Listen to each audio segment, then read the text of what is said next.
नागरिकांच्या मनामनातील आवाज, नाशिक आवाज. नमस्कार. नाशिक आवाज न्यूज चॅनल यांच्या वतीने आपण आज डॉक्टर रोशन शेख यांच्याशी संवाद साधणार आहोत. आज दिनांक 15 मे रोजी नाशिकमध्ये अजबी फाउंडेशनच्या वतीने विद्यार्थ्यांसाठी, युवकांसाठी करिअर गायडन्स या विषयावर डॉक्टर रोशन शेख यांचे मार्गदर्शन ठेवण्यात आले होते. तर आपण आज रोशन शेख यांच्याशी डिटेलमध्ये काही संवाद साधूयात आणि त्यांच्याबद्दल जाणून घेऊयात. डॉक्टर रोशन शेख, मैं शुरुआत करना चाहूँगी. आप जिस बैकग्राउंड से आते हैं, आपकी पहचान जिस बैकग्राउंड से है, मुझे लगता है एजुकेशन से आपकी आइडेंटिटी अभी मैं इमेजिन कर सकती हूँ. तो मैं सबसे पहले आपको निवेदन करूँगी कि आप आपके एजुकेशन जर्नी के बारे में शुरुआत करिए और हमें बताइए कि आपके एजुकेशन के जर्नी में किस किस व्यक्तियों का, किन किन पर्सनालिटीज़ का इम्पॉर्टेंट पार्टिसिपेशन रहा है. वहाँ से हम शुरुआत करते हैं. मैंने अपना 10th क्लियर किया 2008 में विद 92% और मुझे बचपन से डॉक्टर बनने का ख्वाब था. उसके बाद as a daughter of vegetable vendor बहुत प्रॉब्लम्स थी फाइनेंशियली, बट लोगों से सुना था कि डॉक्टर बनने में बहुत पैसे लगते हैं, तो वो ड्रीम को छोटा करके मुझे ये करना पड़ा कि मुझे हॉस्पिटल फील्ड में ही ज्वाइन होना है. तो मैं क्यों ना डायलिसिस टेक्नीशियन बनूं, बिकॉज़ मेरी जो बड़ी सिस्टर थी वो भी डायलिसिस टेक्नीशियन का जॉब कर रही थी. तो सपने को थोड़ा सा छोटा किया, बट फिर भी यही था कि मुझे हॉस्पिटल फील्ड में ही जाना है.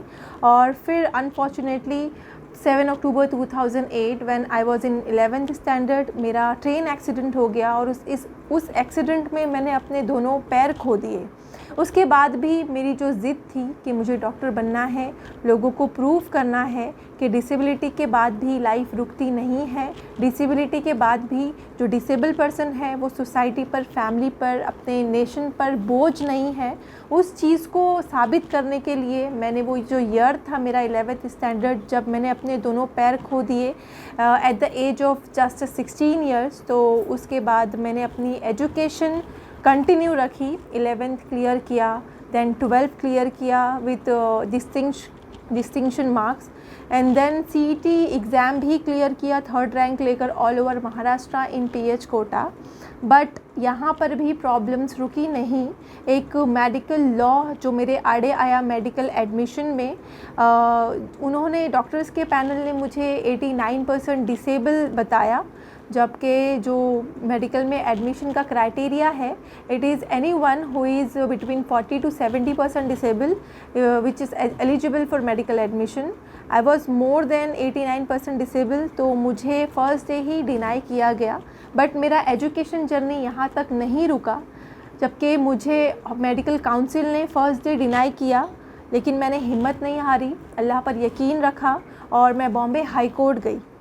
बॉम्बे हाई कोर्ट इन 2011 मैं जब गई तो वहाँ पर ये मेरा फ़र्स्ट केस था. जो 89% डिसेबल कैंडिडेट मेडिकल में एडमिशन के लिए बॉम्बे हाई कोर्ट आई है, वहाँ पे 2-3 महीने मेरी कोर्ट हियरिंग हुई. बहुत सारी बातें हुई उस हियरिंग में. और उसके बाद 2011 अगस्त, आई रिमेंबर द डे, उस वक्त मुंबई हाई कोर्ट में एक हिस्टोरिक डिसीजन लिया गया कि 89% डिसेबल कैंडिडेट के फेवर में जजमेंट पास किया गया. दैन 2011 में मैंने MBBS में एडमिशन लिया और 5.5 साल मैंने MBBS किया. बहुत सी मुश्किलात आई, परेशानी आई, बट मैंने डट कर मुकाबला किया, अल्लाह की ज़ात पर यकीन रखा और अल्हम्दुलिल्लाह मुझे बहुत खुशी होती है इस बात को शेयर करते हुए ऑलवेज़ कि 2016 में मैंने फ़र्स्ट क्लास MBBS क्लियर किया.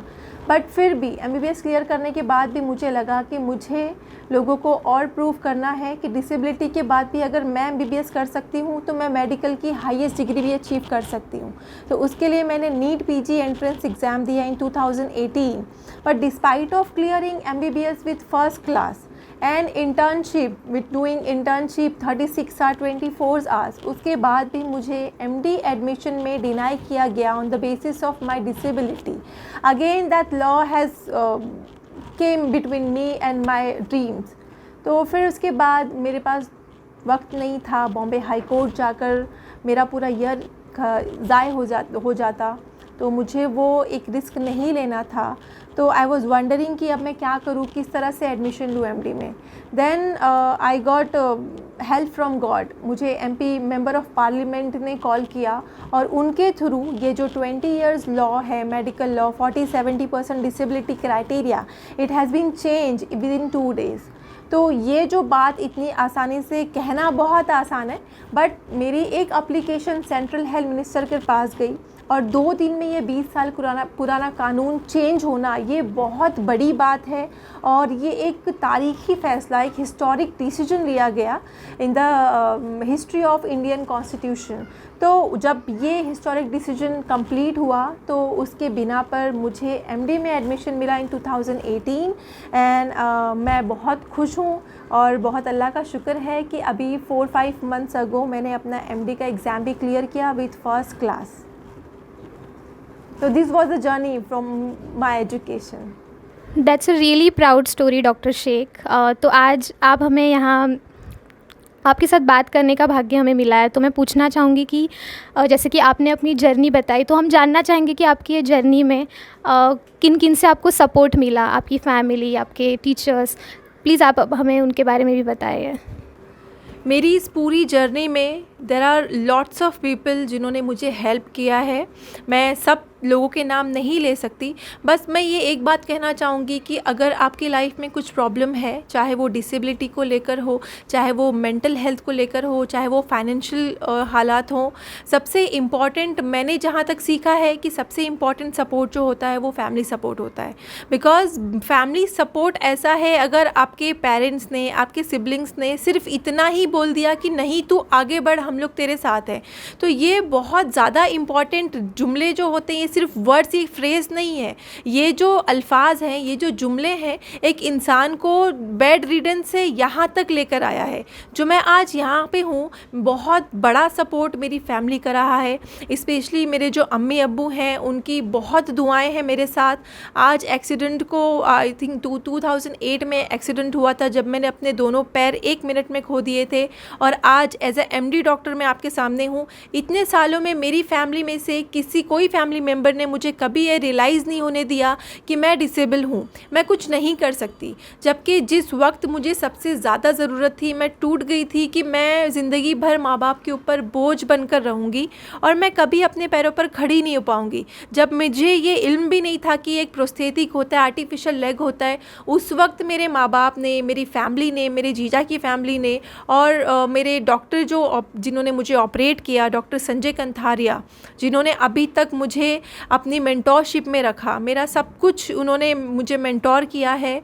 उन सब लोगों ने मिलकर मुझे वो एहसास दिलाया, वो हौसला दिया कि बेटा तू आगे बढ़, ये पैरों के साथ भी, इतनी डिसेबिलिटी के बाद भी तू डॉक्टर बन सकती है। उन्होंने 12-14 साल पहले मुझे वो हिम्मत दी और उस हिम्मत को लेकर मैं आज यहाँ पर आगे आई हूँ। तो मेरी पूरी जर्नी में मैं सबसे ज़्यादा थैंक्सफुल मेरी फैमिली को हूँ, मेरी फैमिली मेम्बर्स को हूँ। मेरे कॉलेज और स्कूल के टीचर्स ने मुझे फाइनेंशियली भी हमेशा सपोर्ट किया और उन्होंने हमेशा बच्चों के स्कूल में जो प्रेयर टाइम होता है उसमें स्पेशली मेरे लिए प्रे होती थी, तो मैं उसके लिए भी थैंक्सफुल हूँ। और उसके बाद मेरी आगे की जर्नी में member of parliament Kirit Somaiya sir ने बहुत अहम रोल अदा किया। जब ये 2 दिन वाला जो मामला मैंने बताया आपको, historic decision, just because of him वो सेंट्रल हेल्थ मिनिस्टर के पास गया दिल्ली, मुझे उस बात का पता भी नहीं था और उनकी वजह से इतना बड़ा चेंजेस हुआ। और उसके बाद जो मैंने आपको बताया कि मैं वेजिटेबल वेंडर की डॉटर हूँ, तो हमारा जो फाइनेंशियली कंडीशन है वो काफ़ी वीक है, बट उसके बाद भी MBBS करना, MD करना ये इजी नहीं था। तो इसका जो सारा एक्सपेंसेस है वो एक MLA अमीन पटेल सर है, कांग्रेस लीडर, उन्होंने मुझे सपोर्ट किया। तो मेरी इस लाइफ में आर्टिफिशियल लेग को लेकर, एजुकेशन को लेकर बहुत सारे लोगों ने हेल्प की और मैं उन सारे वेल विशर्स को बहुत थैंकफुल हूँ कि उन्होंने मुझे यहाँ तक बनाने में मेरा सपोर्ट किया। डॉक्टर शेख, आपने जैसे कहा कि आपकी इस जर्नी में काफ़ी लोगों की आपको मदद, आपको सपोर्ट हुआ और आपका खुद का स्ट्रॉन्ग मॉरल आपके साथ हमेशा था। तो मैं आज इस मंच से आपको पूछना चाहूँगी कि आज क्या सोचती है कि हमारे सोसाइटी में और हमारे एजुकेशन फील्ड में जो डिसेबल आइडेंटिटी है उसकी तरफ देखने का जो नज़रिया है उसमें कैसा बदलाव आप देखती है फ्यूचर में, और किस तरीके की फैसिलिटीज़ यूथ को जो डिसेबल आइडेंटिटी से आते हैं उनके लिए होनी चाहिए। डिसेबिलिटी को लेकर मेरा जब एक्सीडेंट हुआ था तभी मैंने ये तय कर लिया था और प्रॉमिस किया था खुद से कि लोगों के जहन में जो ये बातें हैं, एक सोच है, हम सबके जहन में है, मैं किसी एक को पॉइंट आउट नहीं कर रही हूँ। हमारी एक नेचुरल हैबिट है, एक इंसान की नेचुरल फितरत होती है कि किसी के साथ भी कुछ भी बुरा हो तो सिंपैथी में कुछ ऐसे वर्ड्स बोलते हैं हम जो हमें नहीं पता होता कि सामने वाले को बहुत तकलीफ़ देंगे। तो मुझे वो एक मेरा पैशन ही था और मेरा एक एम था ज़िंदगी में कि ये जो सोच है लोगों की वो मुझे चेंज करनी है टुवर्ड्स डिसेबिलिटी। तो मेरा तो एक ये एम पूरा हुआ जब मैंने प्रूव किया कि डिसेबिलिटी के बाद भी और एक लड़की ज़ात होने के बाद भी जब मैंने MBBS फर्स्ट क्लास से क्लियर किया तो सारी सोसाइटी में वो एक मैसेज तो गया, पूरे नेशन में मैसेज गया और उस चीज़ को बहुत अप्रिसिएशन मिली।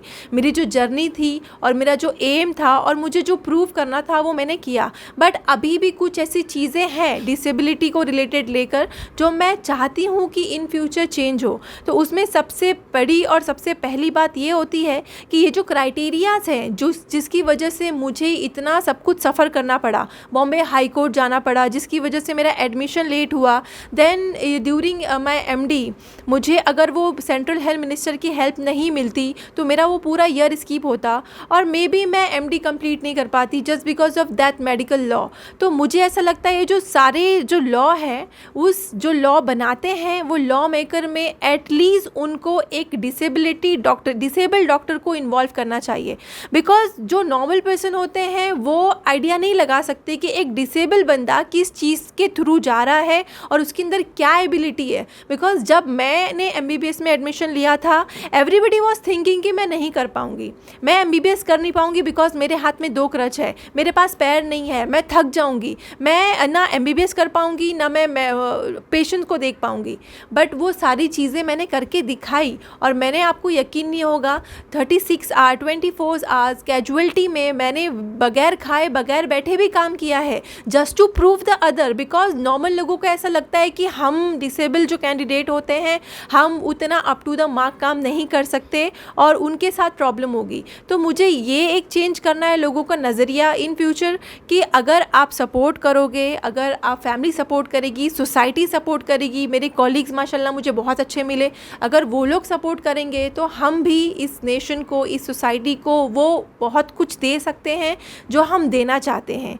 और जो ये मेडिकल लॉ है तो इस मेडिकल लॉ में मैं अपील करूंगी अगर मेरी बात किसी भी प्राइम मिनिस्टर या फिर कोई भी बड़े ओहदे के लोग के पास जा रही है तो मैं उनसे अपील करना चाहूँगी कि ये जो लॉ मेकिंग होती है डिसेबिलिटी रिलेटेड, आप लोग प्लीज़ उस मेंबर में, उस सेक्शन में आप लोग प्लीज़ कोई भी एक डिसेबल डॉक्टर को इन्वॉल्व कीजिए। बिकॉज उनसे बेटर, हमसे बेटर हमारी लाइफ के बारे में और हमारी कैपेबिलिटी के बारे में कोई भी नहीं जान सकता। और तीसरी बात मैं ये कहना चाहूँगी कि आप लोग बस सपोर्ट कीजिए और ये जो बुरी चीज़ें हैं और जो ये बर्डन लफ्ज़ है, आप अगर कोई बच्चा बाय बर्थ भी डिसेबल पैदा होता है तो उसके अंदर की एबिलिटी को देखिए। हमारे मुल्क में इतने बड़े बड़े लोग हैं जो डिसेबिलिटी के बाद भी माउंट एवरेस्ट को अचीव किया है। डिसेबिलिटी के बाद भी आपके बाद बहुत फ्रेश एग्जांपल है, पिछले लास्ट टू लास्ट ईयर में भी और इस ईयर में भी पैरालंपिक में हमें इतने सारे गोल्ड मेडल मिले। जबकि मैं इस चीज़ को मुझे कंपेयर नहीं करना है बट ओलंपिक से ज़्यादा गोल्ड मेडल हमें पैरालंपिक में मिले, बट उसके बाद भी हमें वो अहदा, वो रिस्पेक्ट और वो मीडिया कवरेज नहीं मिलता जो मिलना चाहिए, जो हम डिज़र्व करते हैं। तो मैं यही कहना चाहूँगी कि ये सारी चेंजेस मैं इन फ्यूचर देखना चाहती हूँ about disability and disable candidates. आपने जो सारे रिकमेंडेशंस बताए कि जो एजुकेशन सिस्टम में होने चाहिए और हमारे गवर्नमेंट सिस्टम में होने चाहिए, क्योंकि हर तरीके का जैसे जुडिशियल सपोर्ट है या फिर हर तरीके का जो लीगल सपोर्ट है वो सब सपोर्ट चाहिए होता है। तो आपने आज ये सारे मुद्दे जो आगे लाए हैं वो आई होप कि सब तक पहुँचे और डिसेबिलिटी ये एक अलग सी एक आइडेंटिटी बन के ये मेन स्ट्रीम हो है कि हम सब एक ही सिटीज़न है और हर सिटीज़न को इक्वल राइट्स, जो हम इक्विटी अपॉर्चुनिटी बोलते हैं वो सबको मिले। तो लास्ट में आपको पूछना चाहूँगी कि आज काफ़ी जो नासिक का यूथ है सब आपको देख रहे हैं, तो आप नासिक आज आई है तो आप क्या मैसेज हम सबको दे के जाना चाहेंगी, यूथ को क्या आप करियर टिप्स दे के जाना चाहेंगी? मैं यहाँ पे आज फ़र्स्ट टाइम आई हूँ नासिक और मुझे बहुत खुशी हो रही है। यहाँ पे जो बच्चे आए थे, जो ऑडियंस थी, पेरेंट्स भी थे और काफ़ी छोटे छोटे बच्चे भी थे, तो मुझे बहुत अच्छा लगा देखकर इनका एंथुसियाज़म टुवर्ड एजुकेशन। तो बेसिकली मेरा जो मैसेज होता है टुवर्ड्स एजुकेशन ही होता है। मैं चाहती हूँ कि जितने लोग भी मुझे सुन रहे हैं, ना सिर्फ नासिक बल्कि पूरा इंडिया अगर सुन रहा है, तो मैं उनको यही मैसेज देना चाहूँगी कि मैंने अपनी लाइफ में जो चीज़ें अचीव की है, जो प्रॉब्लम्स से ओवरकम हुई हूँ, मैंने हमेशा इस बात का ध्यान रखा है कि एक तो मुझे हिम्मत नहीं हारनी, बिकॉज़ अगर मैं शुरुआत में ही हिम्मत हार जाऊँगी तो उस मुश्किल से लड़ूंगी कैसे, और लड़ूंगी नहीं, मैं अगर शुरू में हिम्मत हार जाऊँगी, लड़ूंगी नहीं, तो जो मेरे आसपास अल्लाह ने मेरी हेल्प के लिए लोग भेजे हैं वो मुझ तक नहीं पहुँचेंगे। अगर मेरे एक्सीडेंट के वक्त मैं हिम्मत हार कर बैठ जाती कि मेरे पास 2 पैर नहीं है, मैं तो बेड रिडन रहूँगी ज़िंदगी भर, तो आज मैं यहाँ नहीं होती। और यहाँ नहीं होकर भी जो जितने लोगों ने मेरी हेल्प की है, बहुत सारे लोगों ने हेल्प की है, तो वो लोगों को मैं नहीं मिल पाती। तो बात कहने की है कि अगर कोई भी प्रॉब्लम्स आपकी लाइफ में आए तो उनसे डट कर मुकाबला करना सीखिए और इंशाअल्लाह मुश्किल के साथ साथ ही उसका सॉल्यूशन भी अपने आसपास ही होता है। आप लोग आंखें खुली रखें, उस मुकाबले से लड़िए, मुश्किल से लड़िए, आपके आसपास ही सॉल्यूशन रहेगा और वो उससे आप हेल्प भी ले सकते हैं, आप उससे ओवरकम भी हो सकते हैं। और दूसरी बात ये कहूँगी मैं कि आप लोग प्लीज़ अल्लाह की ज़ात पर यकीन रखिए, ऊपर वाले की ज़ात पर यकीन रखिए, बिकॉज़ वो हमारी कैपेबिलिटी से ज़्यादा हमें प्रॉब्लम्स में नहीं रखता। तो जो भी प्रॉब्लम्स आए, और हर प्रॉब्लम के बाद एक रिवॉर्ड होता है। मेरी लाइफ जर्नी जो भी रही है, जितनी भी प्रॉब्लम्स आई मेरी ज़िंदगी में, हर चीज़ के बाद मुझे अनएक्सपेक्टेबल रिवॉर्ड्स मिला, जो मैंने कभी सोचा नहीं था, ना ख्वाहिश की थी, ना दुआ में मांगा था। मैंने कभी नहीं सोचा था कि मैं एक मोटिवेशनल स्पीकर बन जाऊँगी लोगों के लिए। एक मेरी छोटी सी ज़िंदगी की जो भी परेशानियां हैं उनसे मैं जस्ट ओवरकम होंगी और लोगों को वो इंस्पायरिंग लगेगा। तो क्या पता आपकी लाइफ में भी बहुत कुछ ऐसा छुपा हो, बिकॉज़ हम एज अ ह्यूमन बीइंग हम फ्यूचर नहीं देख सकते, हमारी कुछ लिमिटेशंस है, वो ऊपर वाला देख सकता है। और ऊपर वाले ने, अल्लाह ने हमारे लिए जो कुछ प्लान किया है वो बेस्ट होता है, चाहे वो आप अभी प्रॉब्लम में हो, चाहे वो रिवॉर्ड में हो। मैं जब भी प्रॉब्लम में होती हूँ, मैं हमेशा इसी बात पर यकीन रखती हूँ कि ये जो प्रॉब्लम वाला फेस है, ये 2 दिन है, 1 महीने है, 1.5 साल है, 1 साल है, उसके बाद जो रिवॉर्ड मिलेगा ना, वो मुझे इससे बेहतर मिलेगा। तो ऑलवेज़ बी पॉजिटिव, अपनी मुश्किल से लड़ो, अल्लाह पर और ऊपर वाले की ज़ात पर यकीन रखो, और प्लीज़ प्लीज़ एजुकेशन में आगे आओ। एजुकेशन के साथ ही हम अपने मुल्क का नाम रोशन कर सकते हैं। डॉक्टर रोशन शेख, आपका तहे दिल से धन्यवाद। आप आज नासिक में आई और हमारे नासिक के यूथ को आपने आपकी जो इंस्पिरेशनल रियल लाइफ स्टोरी है उससे आपने काफ़ी मोटिवेट किया है। एंड आई होप कि ये मैसेज सब तक रहे। और आपसे मिलके मुझे मलाला यूसुफ़ज़ई की याद आती है, क्योंकि जिस तरीके की मुझे लगता है कि झलक आपकी एक वैसी ही है, और ऐसी ही डॉक्टर रोशन शेख हमारे सोसाइटी में और रिवोल्यूशन करती रहे। इसी मैसेज के साथ थैंक यू, धन्यवाद।